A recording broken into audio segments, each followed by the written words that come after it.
রকমপুর মাদ্রাসা বার্ষিক ক্রীড়া অনুষ্ঠানে সম্মানিত সভাপতি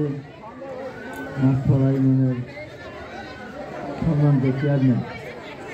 আমার অত্যন্ত স্নেহভাজন জনাব ফরুক আহমদ খান, আজকের অনুষ্ঠানে আছেন মাছপাড়ার সভাপতি অত্যন্ত সহ বিভিন্ন পর্যায়ের নেতৃবৃন্দ,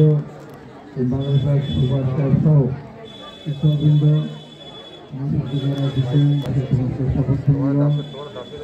বাম পাশে যে সমস্ত মা বোনেরা বসে খেলা উপভোগ করছেন তাদের সন্তানদের আমার সেই সমস্ত মা বোনদের প্রতি আমার সালাম এবং শুভেচ্ছা জানিয়ে কিন্তু সংক্ষেপে যে একটি কথা বলে আমাকে চলে যেতে হবে, কারণ আমার আরেকটি জায়গায় আরেকটি সোর্স আছে। সাধারণ একটা আমার নিজের যে প্রাইমারি পড়তাম সরকারি প্রাথমিক বিদ্যালয়ের ছিল মাঝখানে অত্যন্ত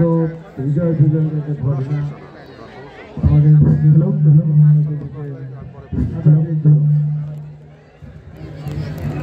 তার ভিতর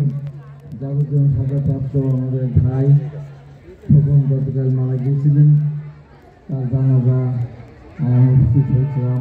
আপনাদের এখানে এসেছে ইনশাআল্লাহ আমি দেখলাম আরও কিছুক্ষণ থাকলে আরও ভোগ করতে পারতাম।